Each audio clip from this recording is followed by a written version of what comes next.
sa ating Panginoon Diyos sa buhay, sapagkat ang Diyos ay hindi nang bibigo. Sino mang lumalapit sa Kanya sa anumang kalagayan, ay hindi niya pwedeng itaboy bagkus Kanyang tutugunan. Hindi lamang ang lahat ng mga naarito, maging lahat ng mga nagiginig at nanunood.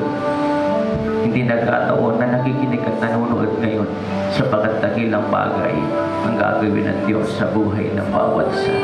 Taas po natin ang ating dalawang kamay patungkol ng langit. Hallelujah! Hallelujah!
Marami pong salamat, dakilang Ama, sapagkat muli sa araw na ito, mangungusap ka, Panginoon, upang kaming lahat ay dalhin muli sa tama.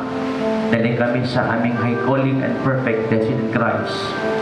At dalhin kami, Panginoon, sa panibago na ng mga promosyon, panibago na ng mga tagumpay, at panibago na ng mga bagay upang sa ganon ay magawa namin ang perfecto mong kalooban. Kaya pumuli, Ama, sa araw at oras na ito, ngayon pa lamang ay gusto ka na po nating pasalamatan. Iyo po ang lahat ng karangalan sa pangalan ng aming Panginoon Kristo. At ang bawal sa iyo magsabi ng Amen. Palakpakan natin ang Panginoon Diyos sa buhay. Glory to God. At habang tayong lahat ay nakaupo, ay kanina nga umaga, kami ay nasa Bustos, Bulacan. Ako ay paulit-ulit nagbabalik-balik ng Bulacan. At sa Bulacan mismo ay may mga gawain tayo roon sa pangunguna nila Pastor Rabat at Pastor Michael. At nasa ilalim din ng kanilang pangangalaga yung mga gawain natin sa Pampanga at Nueva Ecija. So isama rin po natin sa prayer yun. Pero nung kanina umaga po, ang tinuruan ko po ay hindi natin church yun. At tayo po ay na-invite lamang. At yung mga kapatid nga po natin na kasama, parang ang lungkot-lungkot ninyo, palakpakan ka natin si Lord. Parang mga latang gulay kayo na hindi maintindihan, no? Grabe, talo kayo ng mga taga-Bustos. Yung mga taga-Bustos, nung nakita lang ako, sabi nila, guwapo. Sabi nila, sabi ka agad nila. Hindi, joke lang. So, kanina po ay maigli nga lang yung oras natin para magbigay ng mensahe. Maliit lang yung lugar para yung harapan para tayo makapag-altar call. Pero ginawa pa rin natin mag-altar call. At nagpapasalamat kahit nga tayo sa Diyos, meron doong babae na meron siyang goiter. Pakisabi, may goiter. At matapos tayong mag-pray, matapos akong mag-pray, yung goiter niya lumubog. Palakpakan natin si Lord. Kinakalikan ang palakpak natin. Meron siyang goiter. Isang araw ay ipapalabas natin dito yon, yung mga patotoong yon. O kaya orderin na lang ninyo yung mensahe yon na pinangaral ko kanina umaga sa Bustos, Bulacan. Isang babae, meron siyang goiter, ayon sa kanyang patotoo, no, bago yung pastoral prayer, yung prayer for healing, meron siyang goiter. Pagkatapos ng goiter, lumubog yung goiter niya at pinagaling siya ng Diyos. Amen. Palakpakan natin sa Lord. At ang sabi niya, maginhawa na po yung aking paglunok. At meron doon, masakit yung batok niya. No? At di niya nasabi kung bakit masakit yung batok niya.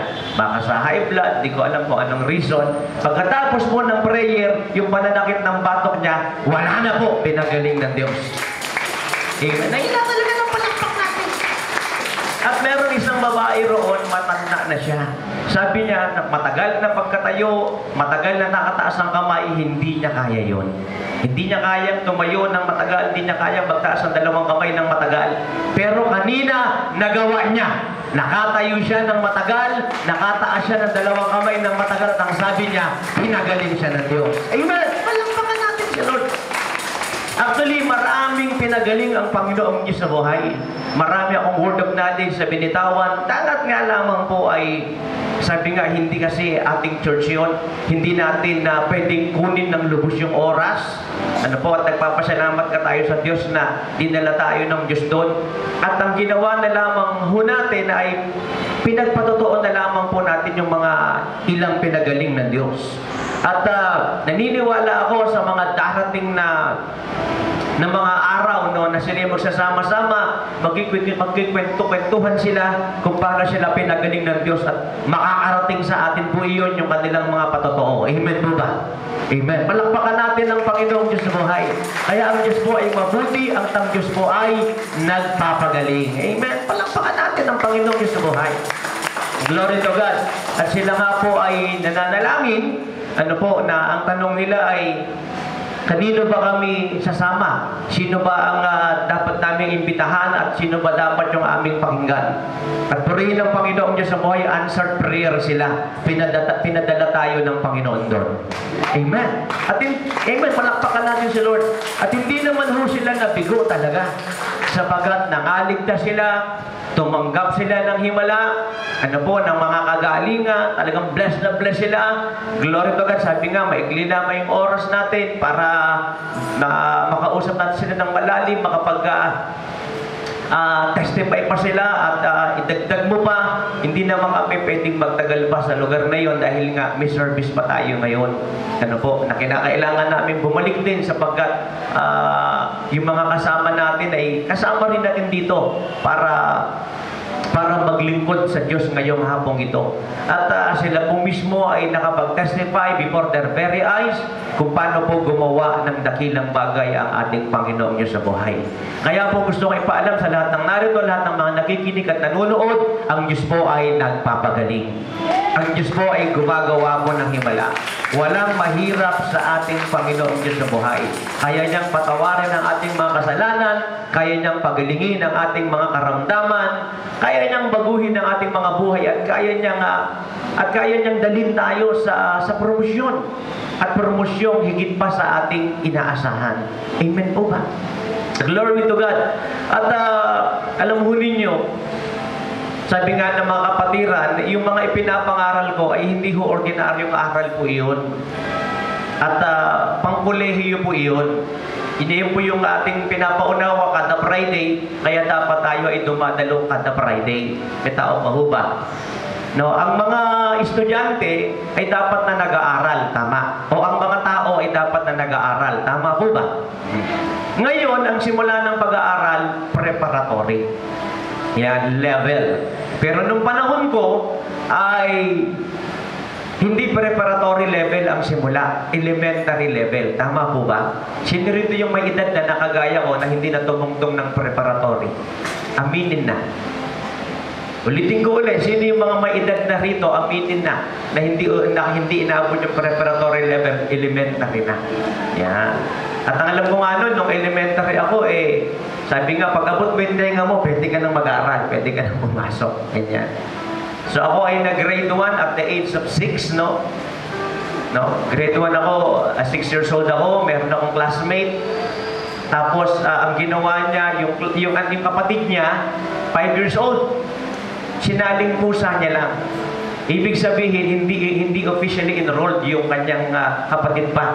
Kung siya ay 7 years old, pinasok, sinasama niya yung kapatid niya, 5 years old, hindi officially enrolled as grade 1, saling pusa.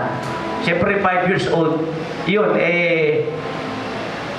pumupo pa sa upuan, pumupo pa sa silya. E tama ho ba rito? Pumupo pa sa silya. Grade 5, no? 5 years old, grade 1. Pero hindi siya grade 1, hindi siya actually kasali. Kaya lang, kahit na siya ay pumupupo sa silya, matalino yun. At siya po ang naging first honor namin. Nakikinig pa ho ba tayo? Dahil sa talino niya, nasama na siya. At sa kabutihang palad ng Diyos, siya ang naging first honor. Amen? Palakpakan natin ng Panginoon. Kaya wala sa edad talaga yan eh. Wala sa height yan, wala din sa kulay ng balat yan. Ang talino, ang galing ay wala sa anyo, kulay, pinagmulan, wala sa height yan, wala sa kulay ng balat. Hindi yan pinag-uusapan kung saan kagaling na probinsya o ano ka pa man. At ang pagiging matalino ay nasa pagiging matalino yan. Tao pa ho ba? At mga minamahal, ang second honor, alam nyo kung sino? Ako. Praise God. Walakpak naman kayo na malakas. Ako yung second honor, no? At hindi ko na ikukwento pa yung mga iba pa. So, madalang yung marinig yan. Pero na totoo, ako po ay honor student. At kahit saan ako eskwelahan pumunta, ay hindi nila tayo pwedeng apihin, hindi nila tayo pwedeng tapak-tapakan sapagkat alam nila lumalaban tayo. Meron tayong inborn na intelligent, dapat nga lamang hindi nalinang.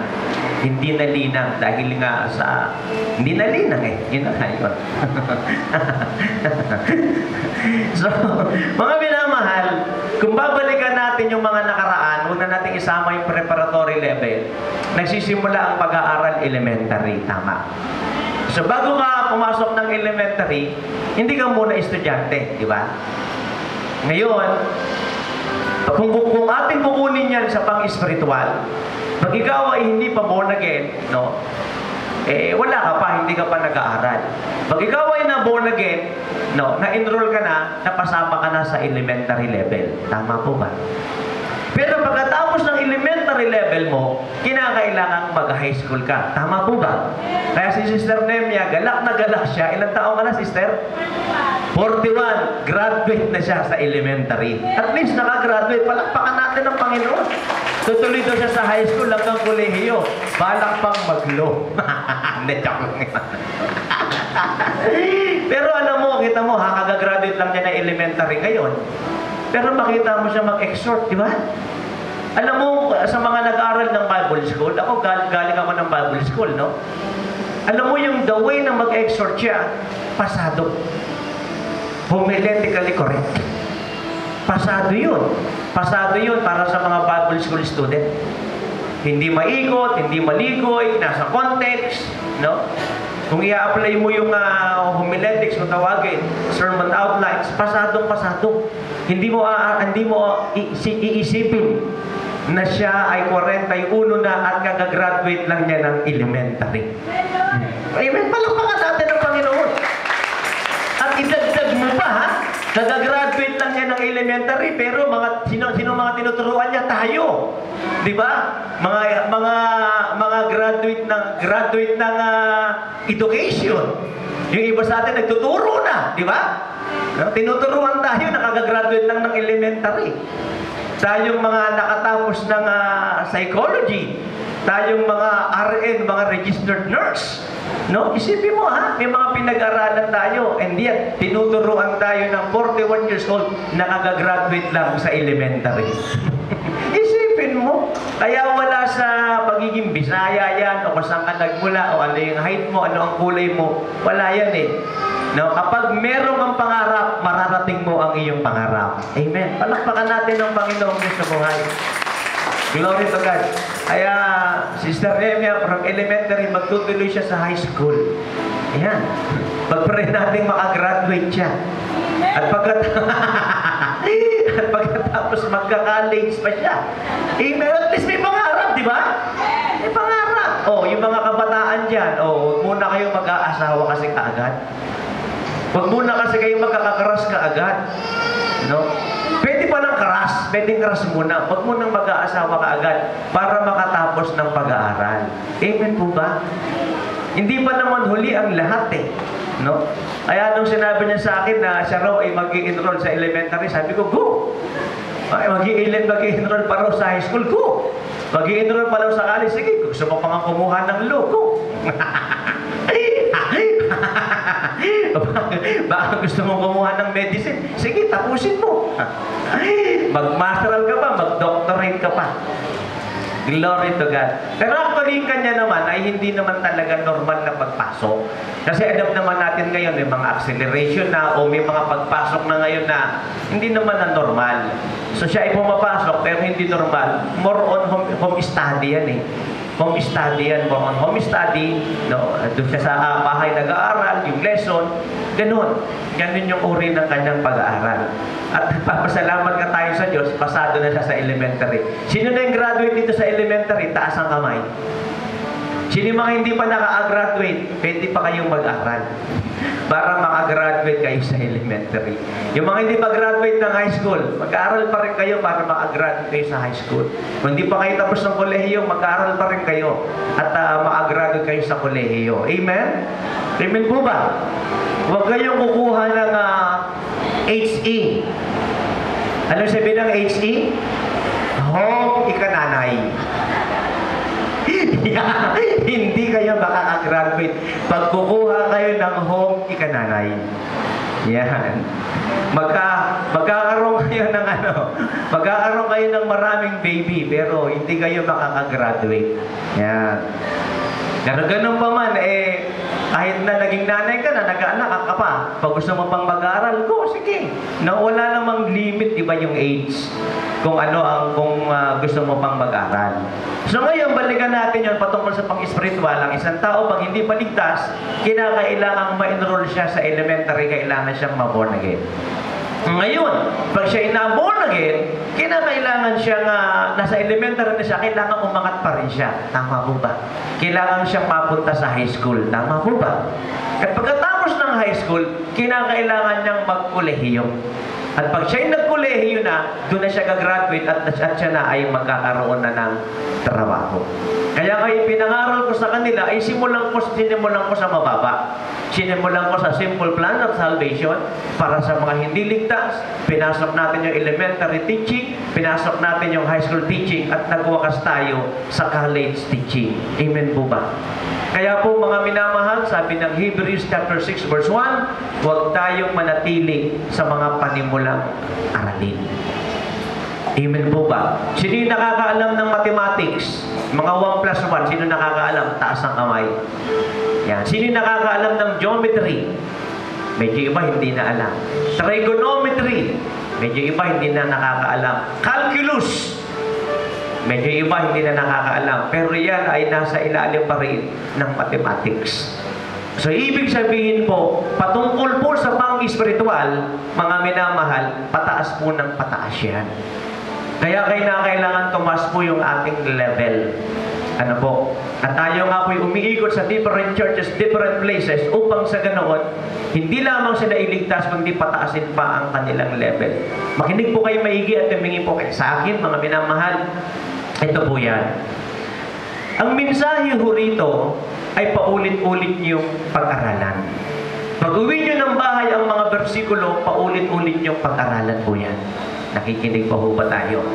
Bukas may radio tayo Monday. Kahit napakinggan mo na yung mensahe, kahit na hindi ako live, pakinggan mo pa rin. Kahit sabihin mo, napakinggan ko na yan eh. Pakinggan mo pa rin.